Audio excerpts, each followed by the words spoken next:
그동안 특검에 비협조적이던 최순실 씨가 오늘은 자진 출석을 했는데 어떤 의도가 있다고 볼 수 있을까요? 매우 높은 전략적 의도가 있다 이렇게 보일 것 같습니다. 직접적으로는 본인의 이익을 위하여, 간접적으로는 박근혜 대통령도 염두에 둔 어떤 행보다 이렇게 얘기할 수 있을 것 같습니다. 첫 번째, 본인이 직접적인 의도는 뭐냐?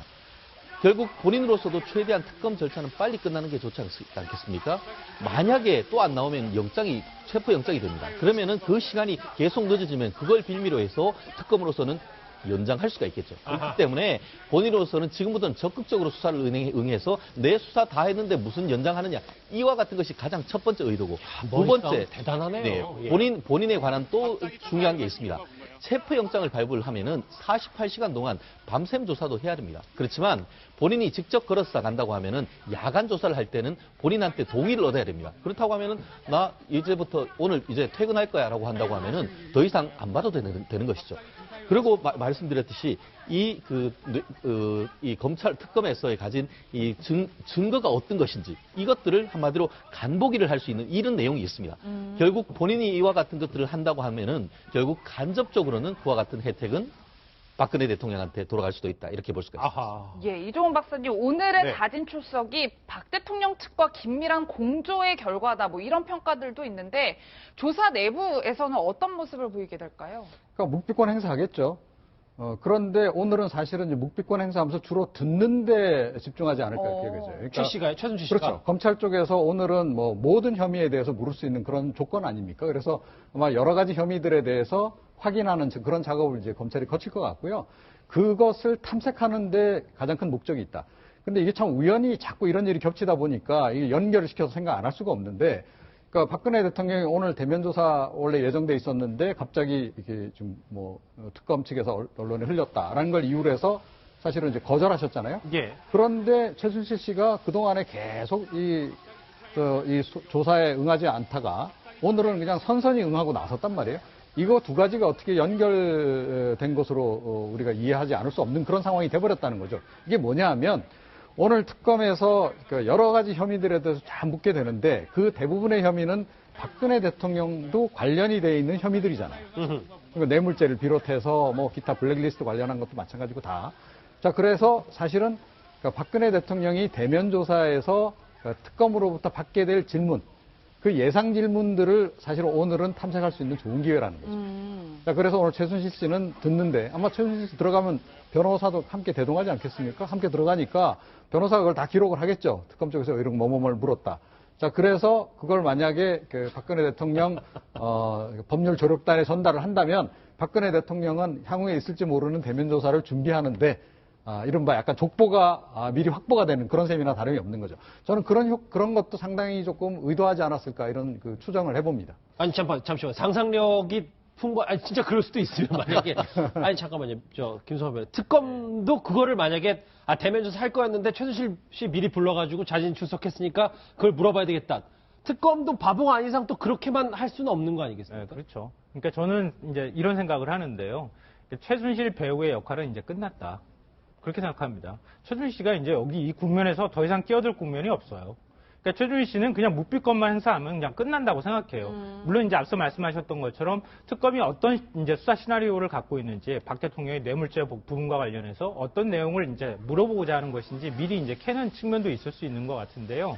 근데 큰 그림으로 보면 최준희 씨가 이제 더 이상 액션을 취할 이유도 없고 최준희 씨가 여기서 더 이상 이제 이 국면에서 나설 이유도 없다. 왜냐하면은 최순실은 이제 드라마에서 빠지는 배우예요. 예. 이제 진짜 배우 박근혜 대통령이 나오거든요. 예. 근데 최순실 씨가 여기서 만약에 물을 흐리거나 드라마 망쳐버리면 박근혜 대통령 대면 조사 받는 것도 부담스러워져요. 박근혜 대통령이 최순실 씨가 한마디 입 떼는 순간 박 대통령 대면 조사 압박이라든가 대면 조사 받으려고 하는 박 대통령이 좀 더 부담스러워지거든요. 예.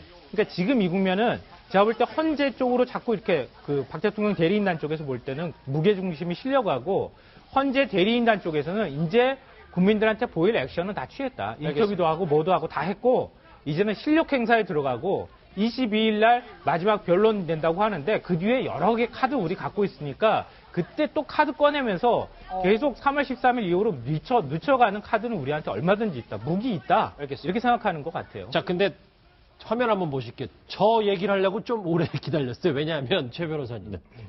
고영태 씨가 아까 잠깐 나왔었지만 특검에 그 와중에도 연락 두절인 상황에서도 이 고급자료, 뇌물수수에 대한 정보를 특검에 넘겼다는데 특검이 물밑에서는 고영태 씨 계속 연락을 하고 있었나 봐요. 그렇습니다. 지금 얘기하는 바로는 특검이 3가지 정도를 얘기하는 것 같습니다. 첫 번째, 직접 사무실에서 부른 적은 없지만 내부적인 의사소통을 한 것은 맞다. 하나. 또 하나는 고 씨가 제출했는 증거라든가 이런 것들을 받았고 그걸로 인해서 관련되는 어떤 추가적인 증거 자료를 확보하고 있는 것 맞다.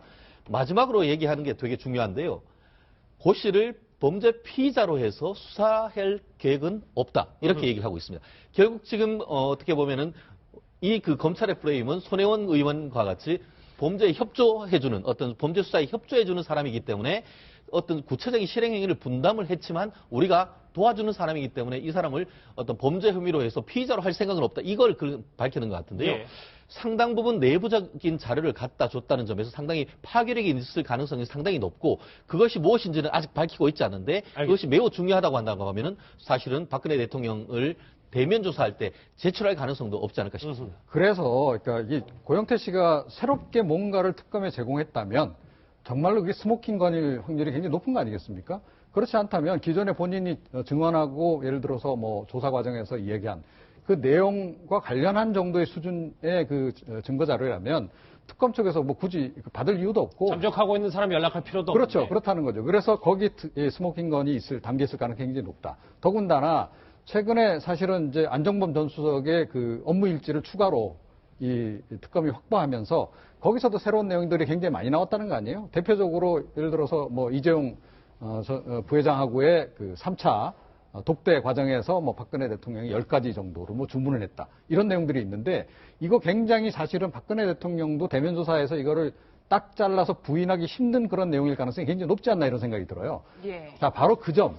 사실은 그 점 때문에 지금 청와대가 대면 조사를 무산시키는 방향으로 가고 있는 게 아닐까라고 하는 뭐 저는 나름대로의 그런 합리적인 그런 추정을 하고 있는데 뭐 변호사께서 변론 많이 해보셨을 테니까 변호 전략이라는 측면에서 제 얘기가 말이 되는지 모르겠습니다. 이제 그 얘기 이제 하나씩 더 저희가 차분히 할 거예요.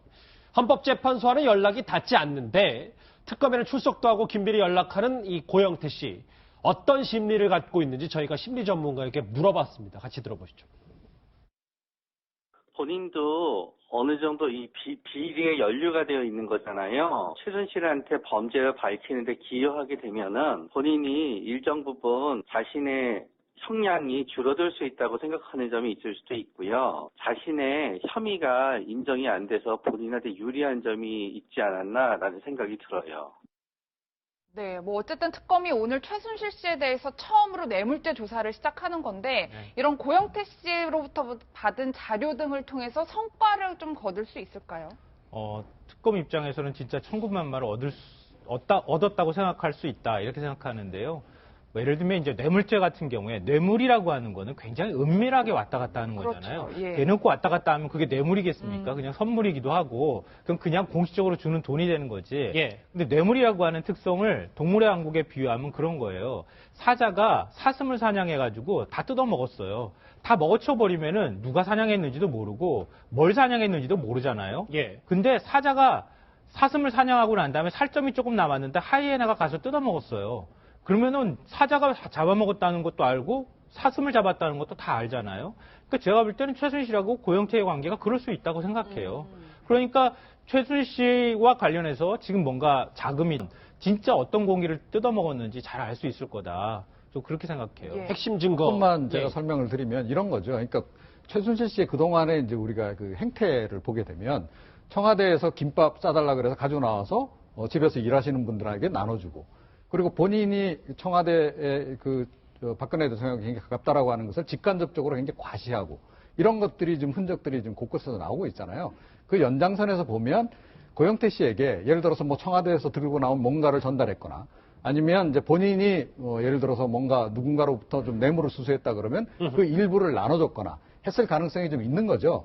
그런 것이 만약에 결정적인 것이 있다 그러면 예. 이거는 정말 그 최순실 씨도 피해가기 힘든 그런 것이 되는 거죠. 또 하나 좀 새로운 내용 하나가 들어온 게 뭐냐면 지난해 10월부터 얼마나 기민하게 최순실 씨가 움직였는지에 대한 타임테이블, 시간대 행동이 나온 게 있어요. 지난 10월 26일인데 윤정수 선생님, 저기를 보니까 9시에 이제 검찰에서 최순실 사무실 등 압수수색하고 그러자마자 이제 10억 찾아라고 지시를 하고 장시호 씨가 10억 진출해서 어제 얘기했다시피 뭐 변호사에게 건넸다. 예. 그 직후 오후 7시에 한 언론과 전격 인터뷰를 한 건데 그러니까 저 시선을 분산하기 위해서 최순실 씨가 저 때부터 기밀하게 움직인 건 맞아 보입니다. 그렇죠. 그런데 그렇게 해서 이제 귀국을 하겠다라고 그 신문하고 인터뷰를 해가지고 시선이 완전히 돌아졌는데 제가 생각할 적엔 최순실 씨가 꼭 검찰이 최순실 씨의 사무실을 압수수색한 걸 보고서야 장시호 씨한테 야 다른 데 가서 이렇게 해라 했을까요? 하는 의문이 들어요. 최순실 씨는 이미 그 전에 압수수색이 온다라고 생각을 다 하지 않았을까 하는 의문이 첫째 들고요. 우선 이제 저희 아예 초장 미리부터 알았다는 거죠. 아예 그래서 정말 또 롯데 돈 돌려줄 적에도 그랬고 그래서 그 김경진 의원이 청문회에서 얘기해가지고 누가 그러면 알려줬을까 해서 쓸까 요정이 된 거 아니에요? 맞네요. 예. 그런데 저 부분도 소식을 하여튼 최순실 씨는 자 9월 3일 날 그래 지금 장시호 씨가 그러잖아요. 이모 최순실 씨는 언론 인터뷰로 시선을 돌리고 늘 독일에 피신해 있으면서도 예의주시하고 있었다. 그러니까 9월 3일 날 독일에 출국을 해가지고 10월 말경에 귀국하기 한 45일간 동안에 국내 동향을 쫙 보면서 국내에서 아주 높은 곳에서부터 그 고급 정보를 입수해가지고 다 대처를 했다라는 것이 장시호 씨의 진술로 여실히 이제 드러나는 거죠. 예. 아니, 근데 저는 좀 이렇게, 좀 주변적인 것이 먼저 눈에 들어오는데요. 아니, 저렇게 10억을 인출해서, 결국 변호사에게 전달을 했고, 또 최순실 씨가 국내에 들어와서 하루 동안, 검찰에 불려가기 전에 하루 동안 또 현금을 5억인가 인출했다 그런 얘기 있었잖아요. 그것도 변호사 비용일 가능성이 높다. 이런 이제 얘기가 보도가 나오기도 했는데, 아니, 도대체 변호인단의 변론 비용이 도대체 얼마나 되는 겁니까? 저도 좀 성공 그런 생각 좀. 아니, 그러니까 성공보수까지 포함하면 수십억 대 이렇게 달하는 거 아니에요? 갑자기 너무 진솔해 주시죠. 근데 이경재 변호사님이 본인이 나중에 다 밝히겠다. 그거 얼마 안 된다. 이렇게 얘기했는데 실제로 얼마 안 될지는 한번 두고 봐야 될 것 같은데요. 실제 현금으로 그렇게 찾았다는 것도 굉장히 놀랍기도 합니다. 예. 저는 이 그림을 그리기 위해서는 숨어있는 1인치를 먼저 얘기해야 된다 이렇게 생각해요. 이게 뭐냐 하면은요. 10월 26일 날 벌어진 일이잖아요. 네. 그리고 10월 27일자 세계일보에 이제 최순실 씨 인터뷰한 내용이 보도가 됐어요. 예. 그러니까 10월 26일 날 대낮에 돈을 찾도록 했고 10억 원을. 그리고 10월 30일 날 최순실 씨가 국내에 들어와요. 들어오고 난 다음에 또 돌아다니면서 그때 곧바로 체포를 안 했기 때문에 돌아다니면서 5억을 찾았습니다. 그게 이제 지금까지 얘기한 거예요. 근데 왜 최순실 씨가 이렇게 했을까? 이걸 얘기하기 위해서는 10월 24일로 다시 되돌아가 볼 필요가 있어요. 아니 7월 달로 다시 되돌아가 보죠. TV조선이 이 K스포츠재단하고 미르재단 문제 처음으로 폭로했던 게 7월이었어요. 그리고 난 다음에 8월 달에 이성환 전 사무총장하고 한강 둔치 있는 데 나가가지고 앞으로 이제 그 차은택 같이 다 뒤집어씌워. 이런 거 지금 모의한 거 녹취록도 나왔잖아요. 그럼 무슨 얘기냐면은 처음에 최준실 씨하고 박근혜 대통령이 혹시 거기 관여를 했다면 요 정도 수준에서는 이렇게 증거인멸하고 이러면 막아갈 수 있겠구나 이렇게 판단을 했던 거예요.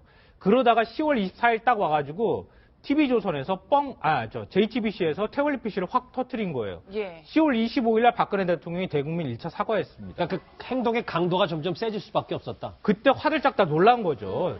태블릿 PC 나오고 난 다음에 최준실 씨가 이 국면이 완전히 바뀌었다는 걸 알았다는 거예요. 박 대통령이 사과까지 하고. 예. 그러니까 10월 26일 날 이거 이러면 안 되겠다. 돈도 빨리 찾아놓고 그렇게 해야 되겠다고 생각을 했다는 거예요. 그리고 난 다음에 한국에 들어와야 되는 과정들을 이제 밟게 되는데 그 상황이 되면 박근혜 대통령 입장에서 박 대통령이 살아남으려면은 어떻게 해서든 최준실 씨 너 들어와가지고 빨리 좀 얘기 좀 해줘. 이거 아니라고 얘기를 해줘야 될 거 아니야. 이렇게 제가 볼 땐 설득했을 것 같고 10월 30일 날 들어와서 나머지 나중 훗날을 대비해서 돈을 또 5억 원을 찾은 거 아닌가 싶어요. 네, 특검에서는 이런 최순실 씨의 은닉 재산을 현재 모두 압수해서 특검 금고에 보관하고 있다고 하는데 그 출처를 찾으면 앞으로도 최 씨의 다른 은닉 재산들을 더 밝혀낼 수 있을 것 같아요. 그렇습니다. 이미 그 특검 같은 경우에는 지인들 40명에 대한 재산 조회를 지금 그 금융기관에 확인했지 않습니까? 결국 금융 자산 같은 경우에 가족들 통해서 확인했겠지만 다른 부동산이나 이런 것들도 지금 금감원이나 이런 데를 통해서 세무서를 조사를 통해서 상당 부분 확보했을 가능성이 높지 않을까 싶습니다. 알겠습니다. 또 잠적한 고영태 씨 그리고 자진 출석한 최순실 씨 얘기를 해봤습니다. 다음 주제 넘어갈 텐데.